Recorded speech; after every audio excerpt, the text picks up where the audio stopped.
Welcome to my channel நண்பர்கள் அனைவருக்கும் வணக்கம். ரேஷன் அரிசியை வச்சு சூப்பராக அதுவும் நல்லா பஞ்சு போல் இட்லி எப்படி செய்யலான்னு பார்க்கலாம். தோசையுமே பார்த்திங்கன்னா நல்லா கிறிஸ்பியாக சூப்பராக இருக்குங்க. புழுங்கல் அரிசி நான் இப்போ எடுத்திருக்கிறேன். புழுங்கல் அரிசி ஒரு 2.5 டம்ளர் அளவுக்கு எடுத்திருக்கேன். நான் எடுத்திருக்க டம்ளர் அளவு பார்த்திங்கன்னா 350 கிராம். நான் 1.5 கிலோ அரிசி மொத்தமாக அளந்து எடுத்துக்கிறேன். அதாவது 2.5 டம்ளர் புழுங்கல் அரிசிக்கு 2 டம்ளர் அளவுக்கு பச்சரிசி சேர்த்துருக்குறேங்க. நம்ம ரேஷன் அரிசியில் பார்த்திங்கன்னா அந்த புழுங்கல் அரிசி நல்லா குண்டு குண்டுன்னு இருக்கும். அந்த அரிசி இருந்துச்சு அப்படின்னா கொஞ்சம் நம்ம உளுந்து வந்து ஜாஸ்தி சேர்த்துக்கணும். அப்போ தான் நல்லா பஞ்சு மாதிரி இருக்கும். 350 கிராம் அளவுக்கு நான் வந்து உளுந்து எடுத்திருக்கேன். இது வந்து புது உளுந்து. நீங்கள் பழைய உளுந்து அப்படின்னு சொன்னால் 300 கிராம் எடுத்தால் கணக்காக இருக்குங்க. புது உளுந்து உங்களுக்கு உவரி கம்மியாக தான் இருக்கும். பழைய உளுந்து அப்படின்னா நல்லா ஊற வைக்கும்போது உங்களுக்கு நல்ல உவரி வந்து வரும். அரிசியோட ஒரு ஸ்பூன் அளவுக்கு நான் வெந்தயம் சேர்த்துக்கிறேன். வெந்தயம் நீங்கள் அளவாக தான் சேர்க்கணும். வெந்தயம் நீங்கள் அதிகமாக சேர்த்திட்டீங்க அப்படின்னு சொன்னால் உங்களுக்கு தோசை வந்து ஒரு மாதிரி காரில் அடித்த மாதிரி இருக்கும், கசப்படிக்கும்.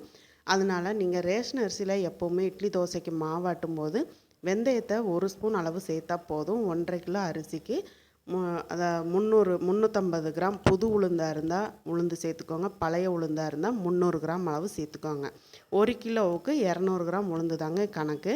இப்போது ரேஷன் அரிசிங்கிறதுனால நல்லா பிசைஞ்சு இந்த மாதிரி ஒரு 7-8 தண்ணிக்கு நம்ம அலசி எடுத்துக்கணும்.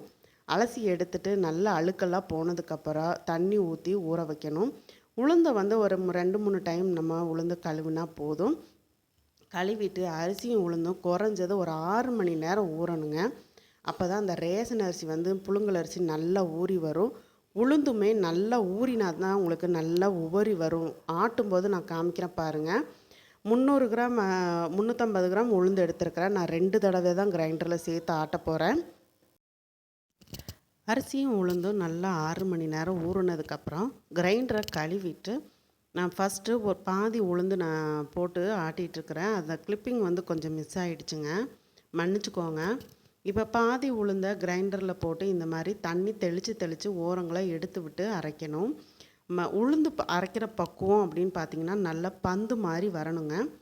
நல்லா அப்படி அரைச்சதுக்கப்புறம் கையில் எடுத்து பார்த்தோம் அப்படின்னா நல்லா அந்த பந்து மாதிரி இருந்தால் தான் உளுந்து வந்து நல்லா பொங்கி வந்திருக்குதுன்னு அர்த்தம். சும்மா அரைச்சதுக்கப்புறம் உடனே நீங்கள் எடுத்துட்டிங்க அப்படின்னா இட்லிக்கு வந்து அந்த அளவுக்கு நல்லா இருக்காது. இட்லியும் கல் மாதிரி இருக்கும். அதனால் தண்ணியை தெளித்து நல்லா இப்படி ஆட்டிக்கோங்க. நான் உளுந்து பாதி அரைஞ்சதுக்கப்புறம் நான் எடுத்து காமிக்கிறேன் பாருங்கள். கையில் எடுக்கும்போது இந்த மாதிரி பந்து மாதிரி இப்படி விழுகணுங்க. இப்போ இந்த உளுந்தை நம்ம பாத்திரத்தில் எடுத்து வச்சிடலாம். நீங்கள் மாவு அரைச்சி எடுத்து வைக்கிற பாத்திரம் நல்ல பெரிய பாத்திரமாகவே எடுத்துக்கோங்க. ஏன்னா அப்போ தான் மாவு நல்லா நைட்டுக்கு புளிச்சு காலையில் பொங்கி வரும்போது கீழே சிந்தாமல் இருக்கும். இப்போ நம்ம சேர்த்து அரைச்ச உளுந்து மாவை எடுத்துட்டு 2வது மீதி பாதி உளுந்து இருக்குது இல்லையா ஊற வச்சது, அதையும் சேர்த்து அரைச்சிக்கலாம். நம்ம இப்படி 2 தடவையாக உளுந்து சேர்த்து கிரைண்டரில் அரைக்கும்போது நல்ல மாவு வந்து ஒன்று போல் அரைப்பட்டு மாவு வந்து நல்லா உபரி பொங்கி வருங்க. அதனால தான் நான் 2 தடவையாக எப்போவுமே உளுந்து அரைக்கிறது. சப்போஸ் நீங்கள் 1 கிலோ அரிசி தான் நீங்கள் ஊற வச்சுருக்கீங்க அப்படின்னா 200 கிராம் உளுந்து தான் அப்படின்னா நீங்கள் ஒரே தடவையாக கூட நீங்கள் கிரைண்டரில் அரைச்சி எடுத்துக்கலாம். நீங்கள் டேபிள் டாப் கிரைண்டராக இருந்தாலும் சரி அல்லது இந்த மாதிரி கிரைண்டராக இருந்தாலும் சரி எல்லாமே பக்குவம் ஒன்று தான். உளுந்தை முதல்ல நம்ம அரைச்சிட்டு அதுக்கப்புறம் தான் அரிசி அரைக்கணும். அரிசியை நம்ம முதல்ல கிரைண்டரில் ஆட்டிட்டு அதுக்கப்புறம் உளுந்து நம்ம ஆட்டினோம் அப்படின்னா அந்த உளுந்து வந்து பொங்கி வராது. நல்லா உபரியாக நல்லா அரைப்பட்டு அந்த நல்லா பொங்கி வந்தால் மட்டும்தான் உங்களுக்கு இட்லி வந்து நல்லா பஞ்சு மாதிரி இருக்கும். இந்த சின்ன சின்ன டிப்ஸை ஃபாலோ பண்ணோம் அப்படின்னா நல்லா பஞ்சு மாதிரியான இட்லியும் நல்லா ஹோட்டலில் செய்கிற மாதிரி மொறுன்னு தோசையும் நம்ம சாப்பிட்லாங்க வீட்டிலையே. இப்போ 2வது உளுந்து நல்லா அரைஞ்சி நல்லா பொங்கி வந்திருக்குது. இந்த டைமில் நம்ம ஏற்கனவே அரைச்சி வச்ச உளுந்து மாவோட இந்த மாவையும் நம்ம சேர்த்து எடுத்துடலாம். உளுந்து அரைக்கிற பக்குவம் இவ்வளவு தாங்க, ரொம்ப சிம்பிள். நம்ம தண்ணி அதிகமாக ஊற்றிடாமல் ஓரங்களை நல்லா விரலை வச்சு நல்லா தள்ளி விட்டு உளுந்து ஆட்டிட்டோம் அப்படின்னா நல்லா பொங்கிடும். இப்போ இதே கிரைண்டரில் ஊற வச்ச அரிசியை சேர்த்துடலாம். ஊற வச்ச அரிசியை வந்து நான் ஒரே தடவையாக நான் சேர்த்துட்றேன். ஏன்னா 1.5 கிலோ அரிசி வந்து இது தாராளமாக அந்த கிரைண்டர் அரைப்படுங்க. அதனால் 1.5 கிலோ அரிசியுமே ஒரே நேரத்தில் சேர்த்துட்றேன். எடுத்த உடனே அதிகமாக தண்ணி சேர்த்துறாமல் கொஞ்சமாக தண்ணி சேர்த்துக்கோங்க. இனிமேல் நீங்கள் இந்த வீடியோ பார்த்துட்டு இனிமேல் ரேஷனில் புழுங்கல் அரிசியும் பச்சரிசியும் வேண்டான்னு சொல்ல மாட்டீங்க. இட்லி தோசைக்கு நல்லா சூப்பராக இருக்கும். ஆனால் நீங்கள் நாளைக்கு மறுநாள் நான் இட்லி ஊற்றுறதையும் நான் உங்களுக்கு காமிக்கிறேன் பாருங்கள். யாருமே நம்ப மாட்டாங்க. இது வந்து ரேஷன் கடையில் உள்ள அரிசின்னு சொன்னால் அந்த அளவுக்கு வெளேர்னு இருக்கும். இட்லியும் பஞ்சு மாதிரி இருக்குங்க. பூ மாதிரி சூப்பராக இருக்கும். இட்லியும் தோசையும் நல்லா மொறு மொறுன்னு இருக்கும். இப்போ அரிசியும் நல்லா அரைப்பட்டுருச்சு. அரிசி வந்து நல்லா இந்த மாதிரி நைஸாக இருக்கணுங்க. இப்போ எடுத்து வச்ச உளுந்து மாவோட இந்த அரிசி மாவும் நம்ம சேர்த்துடலாம். இவ்வளவு தாங்க. ரொம்ப சிம்பிளாக வீட்டில் சூப்பராக மாவு அரைச்சாச்சு. நீங்கள் வியாபாரத்துக்கும் கூட இதே பக்குவத்தில் நீங்கள் அரைச்சிங்க அப்படின்னா மாவு நீங்கள் நார்மலாக கடைகளில் விற்கிறத விட கூட 5 ரூபா வச்சு விற்றா கூட வாங்குவாங்க. ஏன்னா இட்லி வந்து பூ மாதிரி இருக்குது, நல்ல வெளேர்னு இருக்குதுன்னு சொன்னால் கூட 5 ரூபா கொடுக்குறக்கு கஸ்டமர் வந்து தயங்க மாட்டாங்க. அவ்வளோ டேஸ்டியான இட்லி மாவு சூப்பராக ரெடி ஆயிடுச்சு. லாஸ்ட்டில் இந்த கல்லை வந்து நம்ம கொஞ்சமாக தண்ணி சேர்த்து கழுவி அதையும் நம்ம மாவில் சேர்க்கணுங்க. அப்போ தான் சூப்பராக இருக்கும். இன்னொன்று, இந்த கிரைண்டர் வாங்குறப்போ நீங்கள் கவனிக்க வேண்டியது என்ன அப்படின்னா, இந்த கருங்கல்லாக பார்த்து வாங்கிக்கோங்க. கிரைண்டர் வந்து இந்த கருப்பு கல்லாக இருக்கணும்.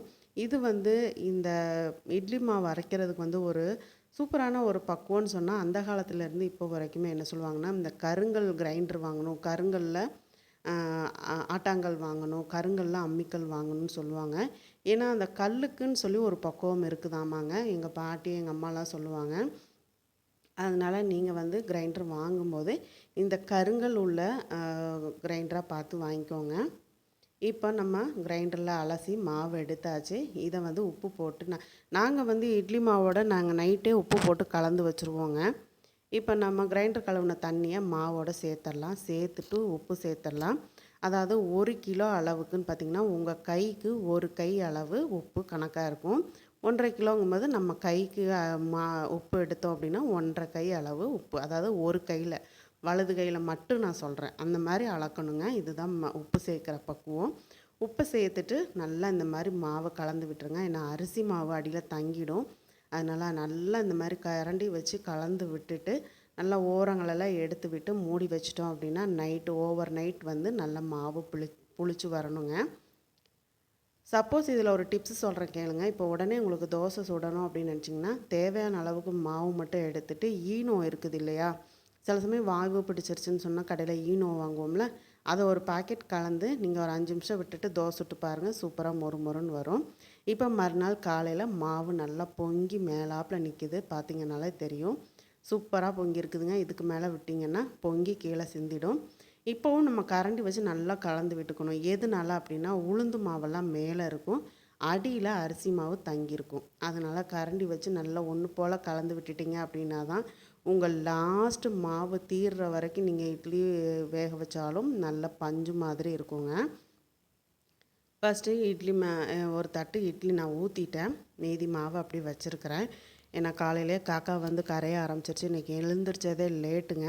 தண்ணியும் நல்லா இந்த மாதிரி கொதித்து வந்தோடனே நம்ம இட்லி தட்டை வச்சு இட்லி வேக வச்சு எடுத்து முதல்ல காக்காவுக்கு வச்சிடலாம். நான் அடுத்த தட்டு ஊற்றும் போது உங்களுக்கு காமிக்கிறேங்க. உங்களுக்கு இந்த வீடியோ பிடிச்சிருந்துன்னா நண்பர்களுக்கு ஷேர் பண்ணுங்கள், மறக்காமல் லைக் பண்ணுங்கள். வீடியோ பற்றின கருத்துக்களை கமெண்ட் பாக்ஸில் சொல்ல மறக்காதீங்க. நான் ஏற்கனவே சொன்ன மாதிரி காக்கா கரைஞ்சிட்டு இருந்ததுனால இட்லி வெந்த உடனே நான் வந்து 2 இட்லி கொண்டு போய் காக்காவுக்கு வச்சுட்டு வந்துட்டேங்க. இப்போ மீதி இட்லியை நான் எடுக்கும்போதே பாருங்கள் எவ்வளோ பஞ்சு மாதிரி சாஃப்டாக இருக்குதுன்னு. அடுத்து நான் இதே தட்டில் மாவு ஊற்றுறேன். மாவு ஊற்றும் போதும் பாருங்கள், நம்ம கொஞ்சமாக மாவு ஊற்றினாலே நல்லா இட்லி வந்து நல்லா குண்டு குண்டுன்னு வரும். அதே சமயத்தில் எடுத்து பார்த்திங்கன்னா பஞ்சு மாதிரி இருக்கும். சாம்பார் சட்னியோடு வச்சு சாப்பிட்றதுக்கு சூப்பராக ரேஷன் அரிசியில் இட்லி ரெடி பண்ணியாச்சுங்க. அடுத்த தட்டு ஊற்ற போகிறேன். இப்போவுமே நல்லா கலந்துக்கிட்டோம் அப்படின்னா அரிசி மாவு அடியில் தங்காது. நான் பெரிய குழிக்கரண்டி தான் எடுத்திருக்கேன். அதுக்கு வந்து 3/4 கரண்டி மாவு எடுத்து நீங்கள் ஊற்றுனீங்கனாலே போதும். நல்லா இட்லி வந்து நல்லா புசு புசுன்னு பஞ்சு மாதிரி சூப்பராக வெள்ளை வெள்ளையர்னு வருங்க. இப்போ நீங்கள் இட்லியை பார்க்கும்போதே உங்களுக்கு தெரிஞ்சிருக்கும் நல்லா வெள்ளை வெள்ளையர்னு இருக்குது. பாருங்கள், தண்ணி இந்த மாதிரி நல்லா தளன்னு கொதிச்சதுக்கப்புறம் நம்ம எப்போவுமே மாவு ஊற்றிட்டு நம்ம இட்லி பாத்திரத்தை மூடி வைக்கணும். கரெக்டாக ஒரு 5 நிமிஷத்துலேயே உங்களுக்கு வெந்துடுங்க. உங்களுக்கு அப்படி வெந்திருக்குதா இல்லையான்னு பார்க்கணும் அப்படின்னா, உங்களுக்கு கை சூடு பொறுக்கும் அப்படின்னா நீங்கள் விரலை கையில் வந்து தண்ணி நனைச்சிட்டு நீங்கள் ஒரு இட்லி அப்படி குத்தி பார்த்தீங்கன்னா வெந்திருக்குதா இல்லையான்னு தெரிஞ்சிடும். சப்போஸ் உங்களுக்கு அப்படி கை சூடு தாங்காது அப்படின்னா ஒரு ஸ்பூன் வச்சுட்டு ஸ்பூனை தண்ணியில் கழுவிட்டு குத்தி பார்த்தீங்கன்னா ஒட்டாமல் வந்துச்சுன்னா சுட சுட இட்லி ரெடி ஆயிடுச்சு. முதல்ல எடுத்த தட்டு அந்த தட்டில் எடுத்து வச்சுருந்த 5 இட்லியுமே குழந்தைங்க சாப்பிட ஆரம்பிச்சிட்டாங்க. அதனால் நான் அடுத்த தட்டு இட்லியை தான் நான் எடுக்கும்போது வீடியோ எடுத்தேங்க. சூப்பராக சாம்பாரோட நீங்களும் இந்த பஞ்சு மாதிரியான இட்லியை ரேஷன் அரிசியிலேயே ட்ரை பண்ணி பாருங்கள். தொடர்ந்து நம்ம சேனலுக்கு சப்போர்ட் பண்ணுங்கள், சப்ஸ்கிரைப் பண்ணுங்கள். சப்ஸ்கிரைப் பண்ணும்போது ஆளுங்கிற பெல் பட்டனோட சப்ஸ்கிரைப் பண்ணிக்கோங்க. அப்போ தான் நான் போடக்கூடிய வீடியோஸ் உடனுக்குடனே நோட்டிஃபிகேஷனில் கிடைக்கும். உங்களுக்கு பார்த்தா தெரியுதுங்களா ரேஷன் அரிசியில் உள்ள இட்லி மாதிரி? இல்லை. மீண்டும் அடுத்த வீடியோவில் சந்திக்கிறேன். நன்றி, வணக்கம்.